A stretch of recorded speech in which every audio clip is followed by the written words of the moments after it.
Greetings, humans. You have entered the Command Zone, your destination for all aspects of Elder Dragon Highlander. Enjoy your stay. What's up, everybody? I'm Jimmy Wong. How's it? It's Josh Lee Kwai. And you are listening to the Command Zone podcast here on YouTube. And Flash watching. We're really bad at this when we don't sing. I know. It's like it throws us totally off our game. We can't even operate. It's like we're booting up the computer and we didn't go through the right processes. There's too many videos coming out. We don't have enough songs. We're just skipping the songs for these two mini-sodes about the Commander precons from Commander Legends. Yep, and this one is the Simic one. We just covered the Boros one. This one's called Reap the Tide, and it's really interesting. Now there are precons being released with sets, and Commander Legends is no stranger to that. ZENDIKAR Rising also saw these sort of mini precons come along, and so we have two new decks to review, a few new cards, not too many. One new deck. We already did the other one. Oh, right, sorry. Two new decks total, and these are sort of meant to be entry points for a lot of players into the Commander format, and we're going to do the thing where we have a $25 budget. We'll take 10 cards in, and take 10 cards out to upgrade this and get this thing in prime action. But before we get into it, you're going to want to buy these precons, or maybe the singles from them, or maybe the new commanders. You can do that by heading on over to cardkingdom.com/commandzone. That's our affiliate link for every single thing you need from Commander Legends. Card Kingdom has you covered, and you can pick up all the cards. You can get singles, or you can get booster packs to draft, collector's boosters, you name it. Card Kingdom has it. It's an amazing website. All you have to do is enter that affiliate link, cardkingdom.com/commandzone, and you're already there and you're ready to go. Yeah, and when you get those cards, you're going to want to keep them in good condition, make sure they don't get damaged. UltraPro products are the best way to protect all of your game pieces. They're the company that Jimmy and I trust for our own personal collections. UltraPro makes those Pro Glossy clip sleeves. They have that Chroma Fusion technology. They have the Commander Legend themed stuff, deck boxes, playmats, sleeves. All that stuff is great. It's really going to protect your stuff. UltraPro is the way to go. I don't use anything else. Yeah, same.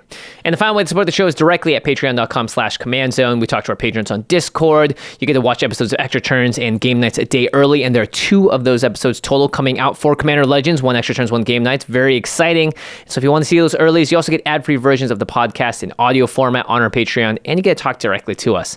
And finally, we call out one lucky patron every single episode. And this episode is dedicated to Spencer Cubberly. Spencer. Spence. You rock. You do rock. Okay. Main topic. Let's just get into it. Simic time. Reap the Tide. The budget upgrade guide. You know the rules. 10 cards in, 10 cards out. Total budget of $25. But first, we have to talk about the new cards as well as the stats. So first up, we have the Commander. It is AC, Tyrant of Gyre Strait. 4, a green and a blue for a 5/5 legendary creature Serpent. You may play an additional land on each of your turns, and whenever a land enters the battlefield under your control, you may draw a card. Now, we first talked about this in our solo Commander Legends review. However, that was in, if you want to build a whole deck around it. Now we have a constraint, which is the deck that is already here. We'll talk about the deck, how it works with this card. And yeah, we have budget, right? When we talked about it in the set review, it was any budget, anything you want. Starting from scratch. This is starting from precon, $25. Yeah.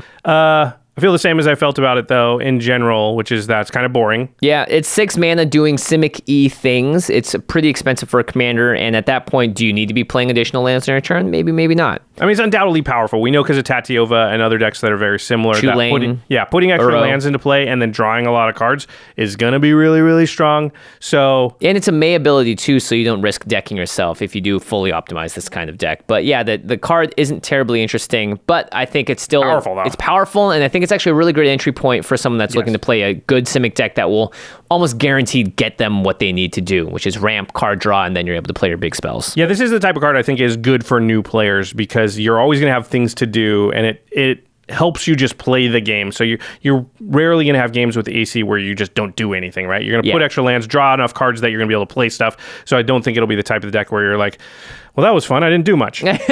Yeah, AC will always help refill your hand, especially if you play 2 lands, draw 2 cards, you're off to the races. All right, let's talk about the 2 other new cards in the deck. The first one is STUMPSQUALL HYDRA. It's green, and X for a 1/1 HYDRA. When it enters the battlefield, you distribute X +1/+1 counters among it and any number of commanders. So interesting because this feels like it wants to be in a partner's deck, right? Yep. Because whatever X is, this STUMPSQUALL HYDRA gets X +1/+1 counters, and then you can put that many, the same amount, right? Distribute X counters among any of it. Oh no, it's only it and commanders. Yeah. You don't get double X, you just get X. You just get X. Which means for 4 mana, you get a 2/2. For 5 mana, you get a 1/1, right? I think I'm reading this right. So there's 2 ways to read this. I'm pretty sure that the weaker version is what we're seeing here. Distribute X +1/+1 commanders among it and any number of commanders. So you're distributing them. It doesn't say put X number of 1/1 commanders on this and any number of commanders. So that means you're right. Paying X for 1, you just get 1+1+1 counter. I mean, even if you're paying X is 5, this costs 8 mana. That's 5 +1/+1 counters on this. And then you can split it up between this and the commander. It doesn't seem good at all. I don't get it. It feels like we're misreading it because there's no, what? How can it be a 1/1 that for 6 mana becomes a 4/4 and puts maybe 3 counters on your commander? Like, that just seems straight up bad. Yeah, it doesn't seem great at all. This is sort of the big mana deck, obviously, as the commander costs 6. This just seems like another HYDRA entry, and it doesn't seem that impressive. But if we're wrong, please let us know. You're right, though. It says distribute. Otherwise, it would say put X +1/+1 counters on it and any number of commanders. Yeah. Now it's among it. A little sus. All right. The next card is Trench Behemoth. 5 blue for a creature, Kraken 7/7. You can return a land you control to its owner's hand, untap Trench Behemoth. It gains hexproof until end of turn. And whenever a land enters the battlefield under your control, target creature and opponent control attacks during its controller's next combat phase if able. So the only part about this that's interesting is the first, where you can return a land to untap it and give it hexproof, because this is a landfall deck. You're going to want to play a lot of lands, and Ace is going to benefit you every time you play them, so you can protect the Trench Behemoth as well. And the other part of it, which makes a creature attack, basically it kind of goads them, but it's worse because that creature can just attack you. Doesn't seem so great, but you do have a 7/7, so they're probably not attacking you. I still think this is pretty mediocre. It's a 7 mana card to get an ability to return lands to your hand. It doesn't seem great. 7 mana. It's just so much mana. Yeah, but again, this deck plays a lot of high CMC cards because it's got a lot of ramps. And to talk about that, well, actually, we'll talk about it in a sec. First, we're going to go over the deck contents. So we just listed the 3 new cards. There are 30 basic lands in the deck, which means that in total, there are 67 reprints in the deck. And of course, a lot of basic lands. It's a lot of basic lands. In fact, I guess it's a land deck. When you see the total land count, I think it's actually even too high for a deck like this. Wow. Now, of course, the prices that we're going to talk about, we're going to do it prior to the deck reveal, because that's how we've been doing it for the other precons, and we want to sort of compare them all in a vacuum, see what the value is, and whether or not they're doing a great job with the value or not. So these are the prices before anybody knew the contents of the deck? Yes. Okay. So first off, we got the top reprints, which we are sort of classifying as anything that is $5 or more. It looks, just looking at the list, there's a lot more than the Boros deck. Yeah, it actually looks pretty good. The first is Avenger of Zendikar, which was around $13, which is crazy because this card has been reprinted a bunch of times, but it also happens to be one of the powerful cards in the deck, which when it enters the battlefield, you make a bunch of 0/1 green plant creature tokens for each land you control. And then with landfall triggers, they all get +1/+1 counters, which is pretty nice. The next card, that was $13? Yeah. Oh, you said that already. The next one is also $13, or was $13 before the announcement of the reprint. It's RAMUWAP Excavator. This is this sort of quote-unquote budget version of Crucible of Worlds on a creature. It's 2 and a green for a 2/3, and it says you may play lands from your graveyard. Yeah, but this is actually a really powerful effect. Yep. This is a great reprint. Obviously, Crucible of Worlds goes into any deck, and RAMUWAP is only in green decks and is a creature, but that doesn't mean the effect isn't powerful, so it's good to see it here. Yep.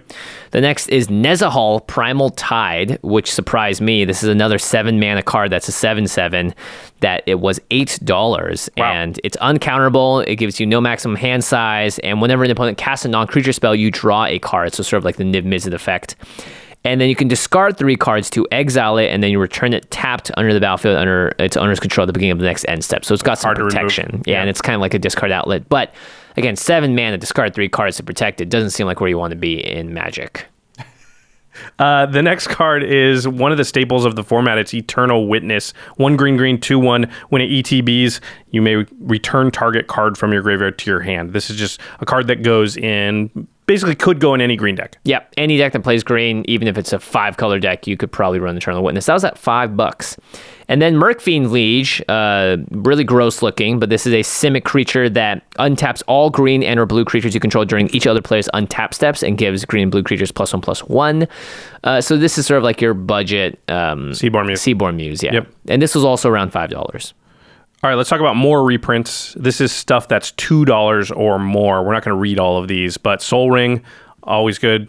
Usually sits at about $3.50. Swift Foot Boots was $3 before.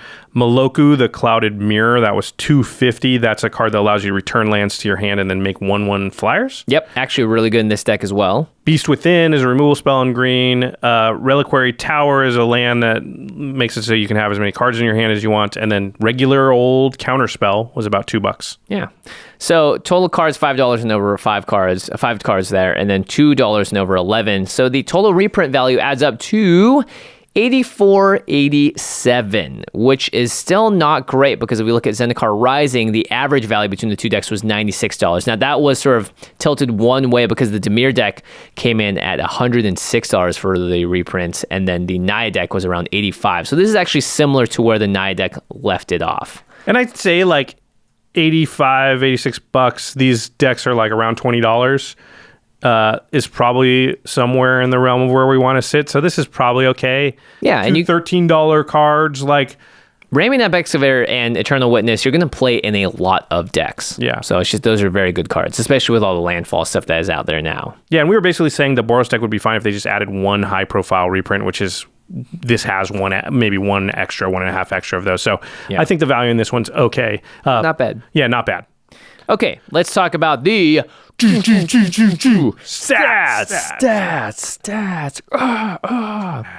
So this deck, I was actually pretty impressed with what we call like our basic 4 tenets of deck building, which is ramp, card draw, removal, and wraths. Ramp side, there were 10 to 11 ramp spells, which makes sense. This is a Simic deck that had your general rampant growths and cultivates and Kodama's reaches in there. And I had a question.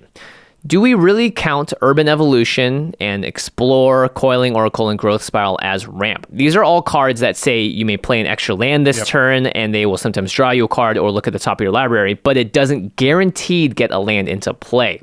So there will be times where you will play a Coiling Oracle, you'll flip the card on the top of your library, and it's not a land, so it's not ramp. Yeah, so I would count it as a piece of a ramp card. So those 4 together are maybe 2 ramp cards. Yeah. So in that case, the ramp maybe goes down to 9/10, which is still pretty good. Especially and your commander is a ramp card. Yeah, and your commander is a ramp card. It also costs 6 mana, so you need to get to that level. Your commander is also a card draw card. Yeah, which is great because card draw, there were 10 sources of card draw, which I thought was really great. It ranged from Harmonize all the way to what AEC does. And in general, this wasn't sort of like you need to attack and do something silly to draw a card. It just says draw a card on it. So I thought that was actually pretty great as well. And you're not going to need much help once you get your commander out because that should really get things churning at that point.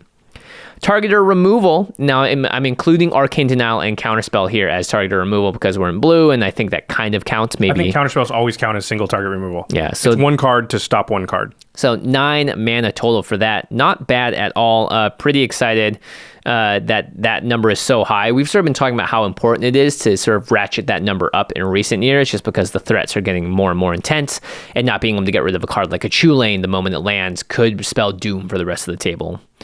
And then total wraths, this was a little disappointing. 3 wraths, and none of them were actually kill creature wraths. They were all bounce related. So Whelming Wave, Slyn Voda, and Scourge of Fleet were the 3 sort of wrath spells, and they don't actually kill creatures, they just return creatures to their owner's hand. Whelming Wave is pretty interesting though because it won't bounce your commander, right? Yes, because it's a 2 blue sorcery, return all creatures to their owner's hands except for Krakens, Leviathans, Octopuses, and Serpents. So not sea creatures. Yeah, and there are, the Trench Behemoth is also a Kraken, so that will sort of help out. If you're going like the sea creature route, that's nice because it's very similar to Slyn Voda, but that costs 10 mana to kick and have the ability to return all those creatures to their owner's hands. Probably not doing that. Yeah, and Scourge of Fleets requires you to attack as well. So it's not great on the Wrath side. So I don't think this deck actually really wants to do that very often. Still, overall, these stats I think look pretty good, right? Like 10, 10, 9, and 3, like it's right in line. Definitely better than the Boros deck. Yeah, I think whoever designed this deck, and I'm not sure if the same person designed the Boros deck as well, but they really got that part of this deck down. And as a result, it makes the experiment of adding cards and taking them out a lot easier because you don't have to worry about adding stuff in for just the basic maneuverability of the deck. You're not building the foundation, you actually get to build the structure. Yeah, and the structure is interesting because there are a lot of different sub-themes in the deck. This almost feels like they wanted you to take cards out and sort of put stuff in because I looked through it. Which one of these abilities you want to do. You would think there'd be more landfall matters in this deck, but there's only 4 cards that really care about landfall. There's only 4 cards that create tokens, sort of like the Molokus of the world.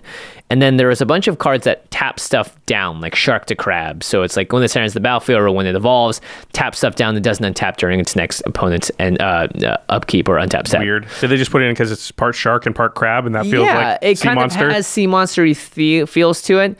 And then there are a bunch of different cards that added +1/+1 counters, but loosely. So there are 6 of those. Like Avenger of Zendikar, you could say is a +1/+1 counters card, but it isn't primarily that. It's more of a token creator. So that was interesting. I like read through this and I was like, there are a lot of different sub-themes going on here. This deck sort of feels like it's all over the place. And then I looked at the number of lands, and there are 44 lands in this deck. I mean, it is a landfall deck that usually you want like slightly above 40 in those decks. But when there's only 4 landfall matter cards, then I maybe don't want quite as many lands. Like you want to hit lands and have the extra lands to play off Asians and these other cards, but that does seem like a lot. 30 basic lands though, 15 islands, 15 forests. That's a lot, and you're never really going to be in risk of getting rid of them. I guess when you get your commander out, yes, you can play the land, you'll draw another card. But at a certain point, I think you're actually taking away from the power of the deck, especially when we don't have that much landfall. So I think overall, there was a lot of spread around the sub-themes, not too much focus. And when I looked at the CMC of the deck, which we'll look at in the next half of the episode. No, we're going to look at it in this half. Oh, you're right. Yeah, well, actually, let's look at it right now. Well, Jimmy full on put a graph. I don't think has ever happened into our outline. Into our outline, yeah. So I put it into tapped out, and I checked out what the curve looks like. And oh my gosh, this curve is what does it look like? Ridiculous. It's frightening me. It's causing me anxiety. It starts nice. Okay, so it's got 13 2-drops. No, you want like 20 drops. in the 2-drop slot. Well, it's at least it's more in there than the later ons. But there are 9 7-drops, 4 8-drops, 3 6-drops, and 6 5-drops. So there are 16 cards, 6 CMC or more. Yeah, that's a lot. And yeah, I get it. You're ramping a lot in this deck. There are 10 to 11 ramp spells. There's a lot of ways to get mana stuff out. But you're still only playing like one of those cards on your big turns. And you know, what did the stats episode tell us when we took those? You do not want to be casting big spells. You don't get to do it very often. Yeah. Also, it just leads to blowouts. You're like, I'm going to get to 8 or 9 mana most games because it's got a lot of ramp and my commander ramps and blah, blah, blah. But when you play something that costs a ton of mana and then they go counter it or remove it, you're so much more blown out than if you go 4 CMC spell, another 4 CMC spell. Exactly. Yeah. It's not that you never play huge stuff. It's just dangerous to rely on it this heavily.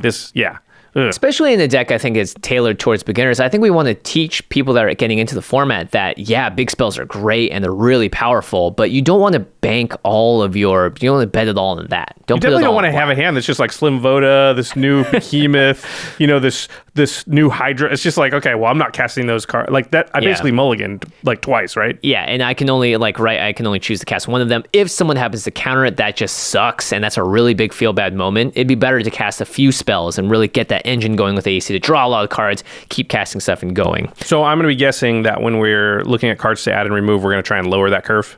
Almost entirely every card that we're taking out is in the 7, 8, and 6 mana slots. And we're putting in low efficient stuff. Yes, This is good. This is good. It's going to make the deck a lot better. But before we figure out what those cards are, we got to take a quick break and hear from our sponsors. Welcome back to Who Wants a Million Mana? Josh has made his way to the final question. If he gets it correct, he'll win 1 million mana. Josh, how are you feeling? I'm excited, Jimmy. A little nervous, but I think I can do this. Okay, here's the question. Will you pay 1 for Ristic Study? Yes, of course. I'd be stupid not to, or no. Whew, wow. I think I'm going to use a lifeline, Jimmy. All right, which one do you want to use? I'm going to drink some GFUEL. I think I really need that boost of endurance, energy, and focus right now. Bold move. But what flavor? There are so many delicious options to choose from. Remember, you can also get a starter kit that comes with a shaker cup and a variety of samples to test out. I'm going with sour cherry, Jimmy. I've had it before. It's really, really good, and it's got 0 sugar. Good choice. If anyone in the audience wants to try it out for themselves, go to gfuel.com and use the promo code COMMANDZONE, all one word, at checkout to get 30% off your order if you order within the next few days. Okay, Josh, time to decide. What's your answer to will you pay the 1? Oh, gosh, Jimmy. I'm going to go with no. Final answer.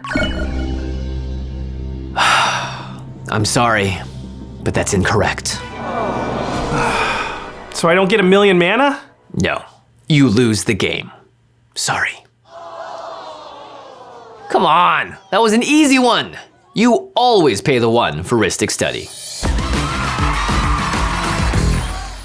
For justice and peace, I will keep watch. For the life of every plane, I will keep watch. For the sake of the multiverse, I will keep watch. Until all have found their... Oh, and I'll also keep a nice clean shave using my Harry's razor, so I'm always looking cool. What does that have to do with keeping watch? If we're gonna patrol the multiverse, we need to look good. And nothing makes me look as good as the smooth, close shave I get from Harry's razors. I could use some grooming. Tell me more. Gladly. Harry's razors aren't expensive, over-engineered razors. They're just high-quality blades at a great price. I love quality blades.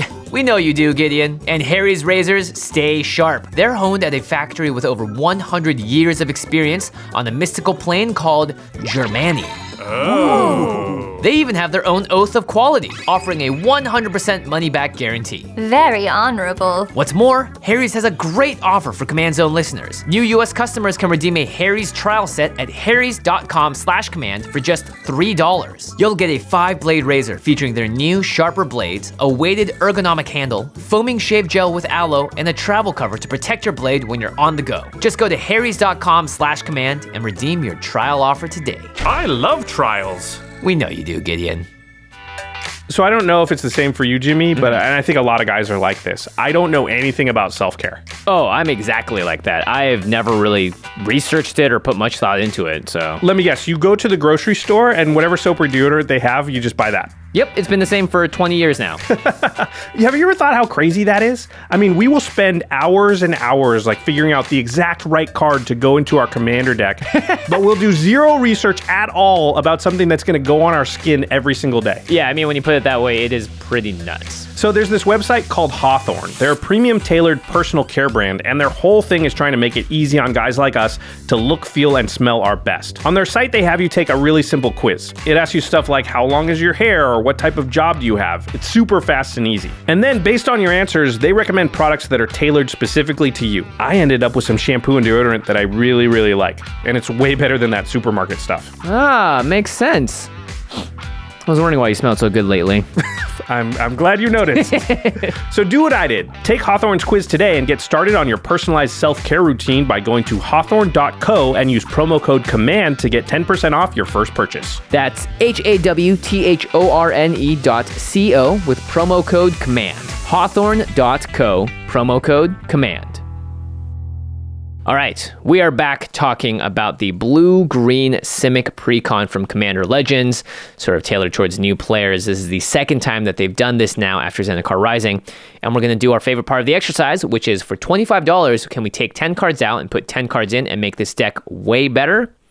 I think so. I like a lot of the cards I'm looking at on the cards to add. Yeah, so let's get started with the most obvious inclusion, especially when you have 44 lands, and those are really easy cards to replace, with Modal double-faced cards, the hotness from ZENDIKAR Rising. These cards are all just absolutely fantastic in this type of deck because they're really easy to slot in. You have cards like Moloku that can bounce them to your hand for later on use, and you're never going to get mana screwed. Not to mention, you can also take out some of the bad, there's like just a regular tap land in here for green and blue. You're in a 2-color deck. You don't need to worry about that too. Well, there's 30 basics too. You can just replace basics because you basically keep a land in your deck, but you also put a spell in at the same time. Yeah, so we actually get to keep the integrity of the deck, and this gives us a little more room because a lot of the MDFCs are really cheap. In fact, if you wanted to, you could add 9 of these into the deck and not really affect it at all that much because you're taking out lands for it, you're taking out some of the really high CMC stuff.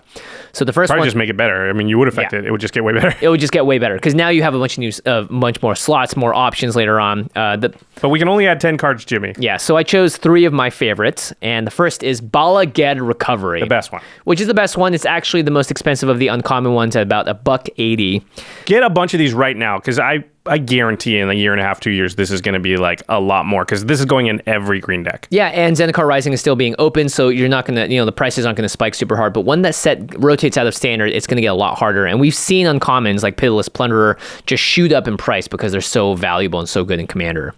Bala Recovery is 2 and green for a sorcery. On the front side, you can return target card from your graveyard to your hand. That's just a good card to have because you can also always play it as a land, which is just a green mana tapper that enters the battlefield tapped. So if you draw this on your early turns, you only have 3 lands in your hand, including this one. Play it like that. And then later on, try and bounce it to your hand, maybe. Especially, yeah, you've got ways to bounce it, so you don't have to think like, oh, I'm losing this card. You're just like, I'm going to play it as a land, use it as a land for a few turns, and later I'll turn it into a spell when I need it. Don't feel bad even if you never get to bring it back to your hand. It's just still a way for you to hit your land drops, which is really important. And then later on, you can buy something back from your graveyard, which is really great. The next MDFC is KHALI Ambush, and I'm a big sucker for fight cards. This is a 2 and green for an instant. Target creature you control fights target creature you don't control. And if you're running a 5/5 as a commander, this is just pretty much a guaranteed removal spell a lot of the times. And a lot of big sea creatures. Yep, and it also flips to become a land that taps for green, enters the battlefield tapped. So again, KHALI Ambush is an instant removal spell. It doesn't flip. You choose. Oh, sorry. You choose when you play it. My bad. Yeah. And then the last MDFC that I really like is Tangled FLORAHEDRON. Again, just buy a lot of these. Just get these from cardcam.com/commandzone. You're going to want them. It's 1 in green for a creature elemental, 1/1. You can tap it to add green. So it's a mana dork. Not the most efficient, but it's still a 2 mana dork. And then again, if you choose to play it as a land, it's just a land that enters the battlefield tapped and adds green. Ta-da! Ta-da! If you have the budget to buy the Seagate Restoration and the big Mythic Green one, then yeah, totally go for those because those can also enter the battlefield untapped for 3 life. But in general, I thought this is a Landfalls Matters deck. Let's put in some lands that actually impact the deck. And if you have the other ones, just throw them in there. Seriously. They're going to be great. They're going to be great. And I thought, you know what? We need more landfall triggers because our commander just has it printed on there. Because you draw a card every time a land comes in. Yeah, so why not find more ways to get lands onto the battlefield? And this is another category that if I wanted to, I could go, 10 cards deep. Right. There's Harrows. There's all sorts of cards that do similar stuff. So we just chose a few of these that I liked and also were pretty cheap. So by the way, so far we're only at about $2 or $2.50 with the MDFCs. All right, next up we have Roiling Regrowth, which is also a new card. And I'd say also this is a great card to get. Definitely pick up these. Zendikar Rising just has a lot of these, which is pick them up. You're going to use them later on. You're never going to be unhappy. It was sort of like back in the day. Get them while they're a quarter, not when I was like, $3. Yeah, I was like, I'm going to buy a bunch of Soul Rings for $1. It was a great idea. Roiling Regrowth is 2 and green for an instant. You can sack a land, search your library for up to 2 basic land cards, put them onto the battlefield tapped, and then shuffle your library. Instant speed as well, which is great, which means you're going to draw 2 cards with the AC out. This is also ramp. You do sack a land to do it. But you get 2, so you're up 1. Yeah, and your ramming up Excavator can maybe play it out of your graveyard later on. Yep. Especially because it says you may play land cards, and if you put an MDFC in there, you can play it as the non-land side. And then this was... no, ramming up, you can only play the land side. Oh, you can? Sorry. Oh, you yeah, can yeah. play land cards. Okay, yeah, get you rid can only of play the side that's legal. Yeah. Okay. Yeah. Play that with your and then you can play them later. But if you had a Snapcaster Mage, which is expensive and you won't have in this deck, then you could play only the spell side, not the land side. We did a whole episode about this. Yeah, it's very confusing. I'm still confused. All right, the next one is Courser of KRUPHIX. It's 1 green for a Centaur. It's a 2/4. It's an enchantment creature. It doesn't matter here. Play with the top card of your library revealed. You may play lands from the top of your library. Whenever a land enters the battlefield under your control, gain 1 life. So this is card advantage because every time you play a land off the top of your library, that's as if you drew that card and then played it. So it gives you, well, when you have 45 lands in your deck, it gives you somewhere around a 50% of a card every turn. Yeah, and I think, the Courser it's a little more expensive. It's like $3.50, but this is a card that will just, 1, people don't like to remove this kind of card, and 2, this just generates so much value for you over the course of the game, especially with your commander out, you're playing lands, and now you're kind of doing the Tatiova thing and gaining life at the same time. You're just going to be surprised every time how much value you get off of this, and you're also clear off the top of your deck and draw more spells. Yep. And then there's Turntimber Sower, which is 2 and green for an Elf Druid 3/3. Another card that I think is actually just great. Whenever 1 or more land cards are put into your graveyard from anywhere, create a 0/1 green plant creature token. And you can pay green to sacrifice 3 creatures, return target land card from your graveyard to your hand. And if you're playing Roiling Regrowth, if you can add in Harrow to this deck, add in any of those cards that sacrifice a land to put more into the battlefield. Because a card like Turntimber Sower gives you tokens as well as land later on in the game, which is great. And that card's about 60 cents. Yeah. Pick those up as well. Okay. We only had a few landfall things in there. There was like a Rampaging BALOTH, Avenger of Zendikar, very powerful cards. But I thought, you know what? Let's add a couple more in here that's going to upgrade our landfall ability and make us more powerful. Scute Swarm, $2. This card is nuts. It looks like, whatever. but it gets out of control. If you let somebody untap with a Scute Swarm, if you don't have a Wrath, you're probably going to lose. Yeah, you're going to die to the Swarm. 200 green for a creature insect 1/1 with landfall. Whenever a land enters the battlefield under your control, create a 1/1 green insect creature token. However, if you control 6 or more lands, create a token that's a copy of Scute Swarm instead. Which means the next time you get a land into play, you'll have 2 Scute Swarms, which will make 2 more 4 Scute Swarms. And then if you play another land, you get 4 more Scute Swarms. Now you have 4. And then the next land you play, you have 8 Scute Swarms, so you make 8 more. So it's exponential. It just, yeah, it's... I've seen games where somebody goes, Scute Swarm, play a land, gets 2 of them, and then if it's not killed by their next turn, they untap and make like 64 to 128 Scute Swarms on their turn. Yeah, like, because you have rolling regrowths, you have your regular ramp spells, you have your commander lets you put more you got lands. fetch lands, you know, Evolving Wilds and Terramorphic Expanse become ridiculous with this thing. Yeah, it's just very, very powerful. You get a bunch of stuff out there, a ton of Scute Swarms, and you know, if you have 60 1/1s, who cares that they're 1/1s? Yeah, exactly. And then if they don't kill those, the next turn you have, you know, 240 1/1s, and then it doesn't matter what they're doing. Like, yeah. Because, spoiler alert, we're getting rid of some of the higher CMC cards in here, I decided to put a higher CMC card as an ad, which is Uyo Silent Prophet. This is sort of like a protect your deck, and I think for newer players as well, this is actually an interesting ability that kind of gets into why Commander is really exciting later on, but also synergizes really well with the deck. 4 blue for a legendary Moonfolk Wizard, 4/4 with flying. You can pay 2 mana to return 2 lands you control to their owner's hand and copy target instant or sorcery spell. You may choose new targets for the copy. Ooh. So this is something that we love. You can counter a counter spell. You can double up a card draw spell. There's a lot of stuff we can do with this. And you're returning 2 lands you control to your owner's hand. AEC lets you play 2 lands a turn. And Seems you'll like draw a pretty 2 good cards. deal. Yeah, seems like a good deal. Also, yeah, just BALA Get a Recovery or Roiling Regrowth, you can copy that spell. Yeah. And with Roiling Regrowth, you kind of break even on the amount of lands in play. You'll draw a ton with AC. Like, yeah, copying instants and sorceries like that can be super powerful. Also, if somebody just goes to win the game, they can't go to win the game with an instant or sorcery when you got this out. Yeah, so this sort of protects you. It gives you the landfall triggers, and it gives you a lot to do later on in the game as well. So I just like this card a lot. And finally, you know what? Let's add in a win con, or not finally, before we get to our last cards. Thunderfoot BALOTH is the sort of cheapest version of the Craterhoof Behemoth, which is 4 green for a 5/5 with Lieutenant and Trample. As long as you control your commander, Thunderfoot BALOTH gets +2/+2, and other creatures you control get +2/+2 and have Trample.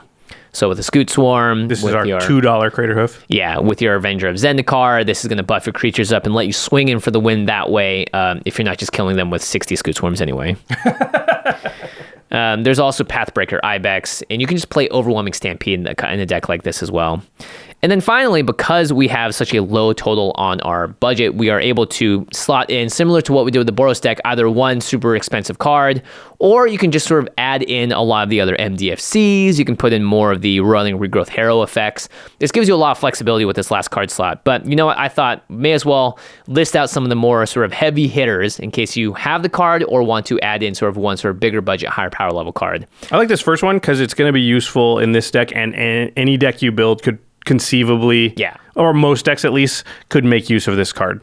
It's Lithoform Engine. We've been talking about it a lot lately. It's 4 mana for a legendary artifact. It has a bunch of abilities. So you can pay 2, tap it, copy target activated or triggered ability you control. You may choose new targets for the copy. So that includes the draw card off of AC. You can pay 3 and tap it and copy target instant or sorcery spell you control. You may choose new targets for the copy. So again, Roiling Regrowth, BALA Get Recovery, that kind of stuff. And then you can also pay 4 and tap it and copy target permanent spell you control, which means if you cast Avenger of Zendikar and you have a ton of mana left over, another one. You could have 2 come out, which is a lot of plant tokens, let me tell you. Yeah, so Lithoform Engine, it just has tons of flexibility. This card is like $10 to $14 right now, but that fills in that last slot. You can also get an Azusa, Lost But Seeking, a little cheaper, but allows you to play 2 additional lands on your turn. You can get a Worldly Tutor, which is a much older card. I really hope that we see some reprints for this soon, but this is also great in this deck as well. And then Ancient Green Warden is a newer card that allows you to play lands from your graveyard, and also if a land entering the battlefield causes a triggered ability of a permanent you control to trigger, that ability triggers an additional time. Land Harmonicon. Yeah, so again, choose one of those, or you know, take that card and turn it into 5 extra cards to add to the deck. There's a lot of different ways to push this. And also, you know, if you're looking to do more of the +1/+1 counters theme, then just go in that direction. If you want to go more tokens, go in that direction, right? I chose to go more landfall because it ties into the commander really well. And I think that's sort of the most supported within the deck as well. I like the idea of just more modal double face cards. I think that's going to give a lot of flexibility while still making sure that you always have lands to take advantage of all these like landfall, lands matter stuff. Yep. Okay, let's quickly talk about the cards that we would take out. This was so easy for me. I was so like, haha, Josh is going to be jealous because I was just like 3 lands for 3 modal double face cards. So that's the first thing you can do. And at this point now, I'm not so upset about having 44 lands in the deck because 3 of those are spells. Yeah. And ideally more. You have a lot of flexibility here. Other cards I wanted to take out were Meteor Golem. It's just a 7 mana card. It destroys a permanent an opponent controls, but... A non-land. Yeah, no thanks. We can Beast Within that instead. Simic Sky Swallower. It's a 7 mana card that is just a big, beefy 6/6 flying trample with Shroud, but we don't need that in this deck. It doesn't do anything. It only hits for 6, by the way. That's not good enough. Molimo Morrow Sorcerer is a 7 mana elemental with trample, and its power and toughness are equal to the lands you control. 7 mana? No thanks. For 7 mana, I just don't want it to just have power and toughness. It's got to be doing other stuff, right? Yeah, exactly. Yeah. NEZAHAL Primal Tide. This one costs a lot, and maybe you can actually trade this in. You can go to Card Kingdom and trade it in and get more cards out of this. Just again, 7 mana for a creature that doesn't do enough. Tromo Kratos, another 7 mana Kraken. Jeez, there's a lot of 7 mana cards in this deck. Yeah, there are way too many. And it was really easy for me to make the cuts because I just clicked on the 7 mana column and went, okay, which of these are just not necessary? I only can have maybe 1 or 2 of these anyway. Yeah, right? Exactly. So Tromo Kratos as well, Stormtide Leviathan, and Slinvo, the Rising Deep. So I basically just chose everything from 7 and up. Because I looked at the rest of the deck and it's really built pretty solidly. So I think whoever made the deck, they knew that those were the main things they needed to hit: ramp, card draw, and all that. And I think they kind of went the sea creatures, big Leviathan, Krakens theme. And that's cute, it's great, but it doesn't lead to, I think, a great game, especially for someone that's picking this deck up for the first time.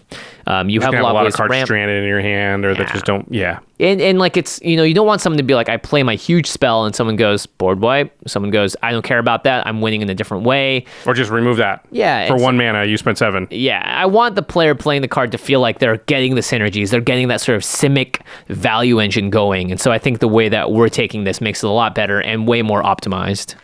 I will say this deck looks quite a bit more likely to be able to hang in games, even right out the box, than the Boros deck did. Just because it naturally has a lot of card draw and ramp. And whereas the other deck feels like it's just going to run out of gas like very fast and not be doing much. Obviously, we made a bunch of changes, and I think the changes help with that, and it'll be better. But yeah, I think the Simic deck is probably a better choice the newer the player is. Good job, Simic. You did it again. Simic is easy mode, let's be real. Yeah. Okay, to the listeners, what do you think about the deck? Do you think I'm overhyping it, underhyping it? Do you think it's built well? Are there cards that are must-includes or a different direction you would have taken it outside of the landfall? Maybe you do want to go sea tribal and rule the oceans with your Thassa-like creatures. Yeah, I think this could be built, from the ground up as a sea creatures matter deck, right? Yeah. For sure, that'd be. There's really not a lot of fun payoffs for that, unfortunately, I think is the problem, but you could do it just sort of worth a see if you felt like it. Yeah, and Simic, again, it has everything you need to make a good commander deck. It's got all the basics and the ramp and stuff, so you could just literally strip this deck and just keep those ramp spells and all that, and still have a really viable deck to build anything you want after that. So I really do think that this is a great deal for new players coming into the game. All right. cardkingdom.com/commandzone. That's the place you want to go if you want to buy this deck for yourself, or you've got some new players that you want to introduce to the game. This would be a great holiday gift. Yes, for absolutely. Somebody maybe that either you think would be interested in Magic or is just getting started. I think the Simic deck is a really good jumping off point for new players. So cardkingdom.com/commandzone is the place to go if you're going to order any Magic cards or product at all. It's a holiday spirit season time, and you want to order that stuff soon. Maybe, hey, Thanksgiving break, that's one of my favorite times to play games and just sort of veg out and do nothing. And more difficult right now. But you'll most likely, I think for a lot of people, most likely the only people to be with is family. Yep. And that's a great person and great group of people as well, especially if you have someone younger that, Josh, I know you have a lot of nephews and nieces that might want to get playing as well. And of course, once you buy those cards and you want to give that extra special flavor to whoever you're gifting this to, or for yourself, put it into an UltraPro sleeve. They have all these amazing theme sleeves for Commander Legends. They've had theme sleeves all the way back for the guilds and Ravnica. They always have great stuff coming out that's themed in the world of Magic, and they make it to the best quality. Art sleeves that will shuffle well, keep their quality. They also just make the amazing Pro Gloss sleeves, Eclipse sleeves, so many different things that UltraPro makes that it's going to make your game pieces safe, protected, and more importantly, more fun to play with. Gotta love it when you teach someone how to shuffle and they go, whoa, look at it go. Feels so good, those Feels Eclipse sleeves, like butter. So if you pick up UltraPro product, you're also supporting the show. Thank you. All right, no end step today because we are doing a lot of episodes and we don't have that many cool things in our lives. But we do have a really cool team here at the Command Zone. So we'd like to thank our editing, graphics, and logistic team, which is Manson Lung, Craig Blanchett, Ashlyn Rose, Lady Danger, Alfred Estaca, Josh Murphy, Jake Boss, Patrick Non, and Sam Waldo. And big thanks, as always, Geoffrey. And thanks to Patrick, too. He's our newest member.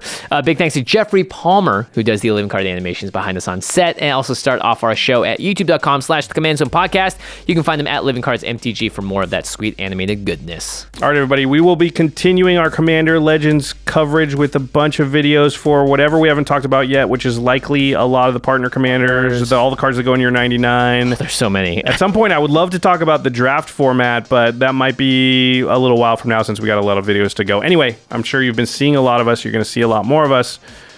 And we'll see you next time, I guess. Peace. Bye-bye.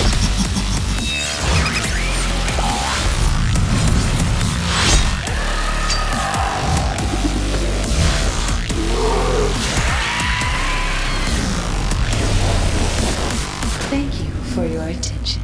For further inquiries, send an email to commandcast@rocketjump.com or ask us on Twitter @JFWong and @JoshLeeQuai. See you later, alligator. Greetings, humans.